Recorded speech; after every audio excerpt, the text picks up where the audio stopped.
कल खेल हो गया रात के 11 बजे। जैसे लग रहा है कि इन्होंने कारगिल वॉर को जीतकर हमारे देश का नाम रोशन किया है, तो इनको पूरा सम्मान मिला। इनको लगा कि जैसे इन्होंने उड़ते हुए चिड़िए को तीर मार दिया।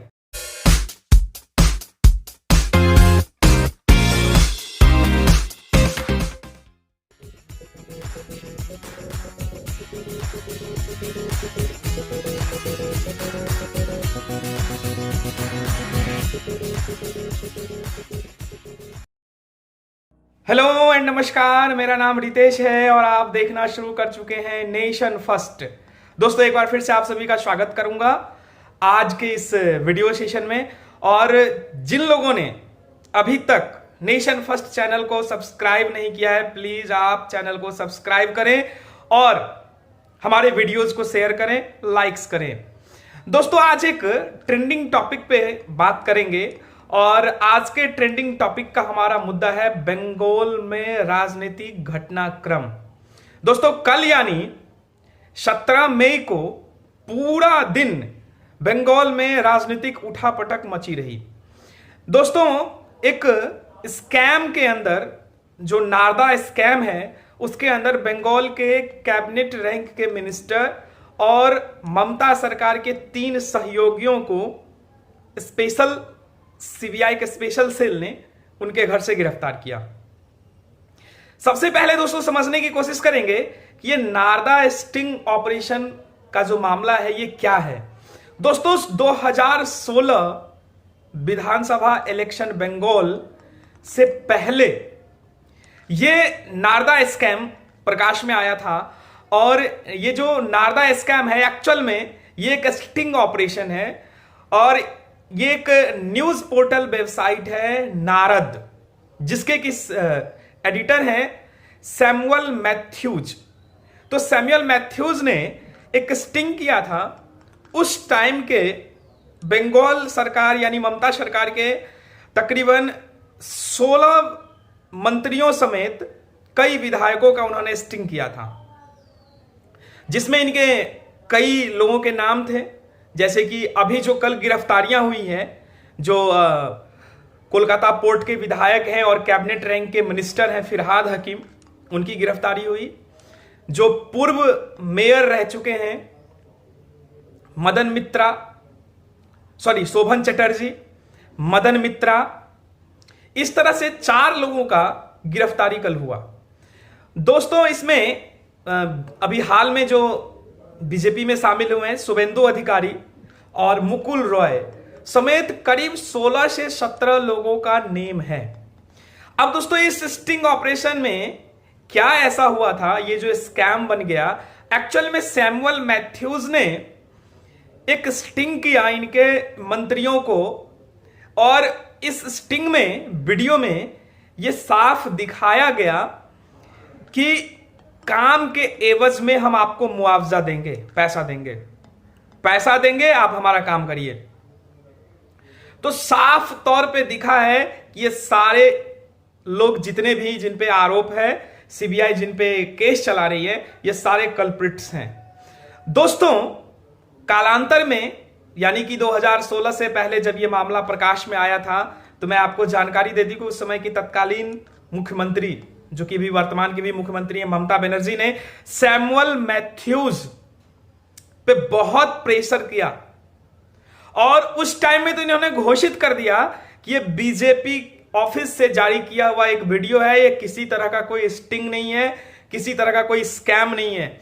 और इन्होंने आपराधिक मुकदमे भी दर्ज करवाए सैमुअल मैथ्यूज पे। तो सैमुअल मैथ्यूज कोलकाता हाईकोर्ट गए और वहां से उनको राहत मिली। मामले को तो रफा दफा करने की कोशिश बहुत पहले से हुई। दोस्तों, ये इसका इतिहास है, इस नारदा स्टिंग ऑपरेशन का। वर्तमान जानते हैं दोस्तों, 17 मई को पूरा दिन बंगाल के राजनीतिक में उठापटक जैसा दिन रहा। दोस्तों, सुबह में सीबीआई के स्पेशल सेल ने इनके 4 सहयोगियों, जिसमें से एक कैबिनेट रैंक का इनका मिनिस्टर भी है, उनको गिरफ्तार किया। गिरफ्तार करके कोलकाता स्थित अपने ऑफिस ले आए और इसके प्रतिकार में एक राज्य की चुनी हुई सीएम जो कि कोविड का भी प्रोटोकॉल चल रहा है, अपने पूरे लॉ लश्कर के साथ अपने मंत्रियों को बचाने के लिए, जिन पे भ्रष्टाचार के आरोप हैं, उन मंत्रियों को बचाने के लिए सीबीआई ऑफिस में 6 घंटे तक धरना दिया। एक तरह से आप कह सकते हैं सीबीआई के काम में इन्होंने बाधा डाली और इनके हजारों समर्थक पत्थरबाजी किया सीबीआई के ऑफिस में, पूरा शोर शराबा किया और अंततः शाम के समय सीबीआई के स्पेशल कोर्ट ने इनको जमानत दे दी। दोस्तों, हाल में ही एक खबर आई थी कि बीजेपी के 2 विधायकों को इन्होंने इसलिए पुलिस ने गिरफ्तार किया था कि वो कोविड प्रोटोकॉल का उल्लंघन कर रहे थे राज्य में। आप मुख्यमंत्री होकर, जिस मुख्यमंत्री पे राज्य में कानून व्यवस्था की जिम्मेदारी है, जो लॉ मिनिस्टर आपका है, आपका लॉ मिनिस्टर के बारे में इंडिया के सॉलिसिटर जनरल ने क्या कहा कि पूरी तरह से ये व्यवस्था का ब्रेकडाउन है। लॉ मिनिस्टर के सामने हजारों समर्थक सीबीआई के ऑफिस के आगे हो हंगामा करते रहे और उन्होंने पत्थरबाजी की। ममता बनर्जी को इस पे संज्ञान लेना चाहिए। अरे ममता बनर्जी क्या संज्ञान लेगी, ये तो खुद उस लॉ लश्कर में शामिल थी और अपने कल्प्रिट्स भ्रष्टाचारी मंत्रियों को बचाने के लिए सीबीआई से टक्कर ले रही है। और ये इनका आज का नौटंकी नहीं है दोस्तों। आपको पता होगा कि इनके गृह सचिव पर जब मामला आया था सीबीआई का, तो उस समय भी इन्होंने धरना प्रदर्शन का नौटंकी किया था। इनका साफ एजेंडा है टोटल कॉन्स्टिट्यूशनल ब्रेकडाउन कर देना बंगाल में। इनसे मैं सवाल पूछता हूं कि क्या आपके लाखों समर्थक, हजारों समर्थक जो कल सीबीआई ऑफिस के बाहर थे, जिन्होंने पत्थरबाजी करी, क्या उसमें कोरोना प्रोटोकॉल का उल्लंघन नहीं हुआ? एक भी लोगों पे आपने कोई केस किया? नहीं किया। मैं तो कहता हूं आपके ऊपर केस चलना चाहिए, क्योंकि आपने स्वयं, एक सीएम ने कोविड प्रोटोकॉल का उल्लंघन किया। और मैं आपको सबसे बड़ा सुपर स्प्रेडर मानूंगा अगर कल के डेट में कोविड के आंकड़े वहां पे बढ़ते हैं तो। खैर, उनको इनसे क्या मतलब है? इनको तो अपने भ्रष्टाचारी मंत्रियों को बचाने का इनका एजेंडा था और उस पर यह कायम है। लेकिन दोस्तों, कल खेल हो गया रात के 11 बजे। चूंकि मैं आपको एक छोटी सी बात बताऊं कि जिस इंसान से आप टक्कर ले रहे हैं, ममता बनर्जी जी को मैं स्पेशल तरीके से कहना चाहूंगा, मोदी और अमित शाह से, जिनको आप अपना दुश्मन नंबर 1 मानते हैं, मैं आपको जानकारी के लिए बता दूं, ये वो 2 लोग हैं जिस मामले में अगर वो हाथ डालते हैं तो उस मामले के तह तक जाते हैं, और जब तक मामले में दम ना हो तब तक ये लोग कोई हाथ लगाते नहीं मामले को। इनको जैसे ही शाम में सीबीआई के स्पेशल कोर्ट से जमानत मिली, इनके समर्थक फूलों की माला लेके, जैसे लग रहा है कि इन्होंने कारगिल वॉर को जीतकर हमारे देश का नाम रोशन किया है, तो इनको पूरा सम्मान मिला। इनको लगा कि जैसे इन्होंने उड़ते हुए चिड़िए को तीर मार दिया। लेकिन इनके साथ खेल हो गया रात के 11 बजे। सीबीआई तुरंत इन मामले को लेकर कलकत्ता हाईकोर्ट पहुंच गई और कलकत्ता हाईकोर्ट ने नाइट में, देर रात, इनके जमानत अर्जी को खारिज किया और इनके गिरफ्तारी को स्टे किया और 19 मई को फिर से सुनवाई होगी इस मामले में। दोस्तों, कल के जो वामपंथी गिद्ध मीडिया के डिबेट शो का जो हिस्सा था कि राज्यपाल ने बंगाल विधानसभा के स्पीकर के जो पद है और उसकी जो जिम्मेदारियां हैं उसको भी अपने आप में सम्मानित कर लिया। हद है। राज्यपाल के पास अगर किसी स्कैम को लेकर कोई अनुशंसा राज्यपाल अगर करते हैं, इन 3 या 4 लोगों पे जो कल गिरफ्तारियां हुई है, इन 4 लोगों का जो स्कैम का जो अनुशंसा है उन्होंने राज्यपाल किया, चूंकि तब तक कैबिनेट का गठन नहीं हुआ था। तो राज्यपाल ने जब अनुशंसा किया तो इन लोगों का कहना है कि राज्यपाल ने 2 लोगों को क्यों छोड़ा, शुभेंदु अधिकारी और मुकुल राय को। तो मैं आपसे कहना चाहूंगा कि 16 लोग और हैं इस मामले में। और टीएमसी के ही कई लोग हैं जो अभी विधायक भी हैं और ये केस चल रहा है, पर उनकी भी गिरफ्तारियां नहीं हुई है और राज्यपाल ने उनके नाम की भी अनुशंसा नहीं की।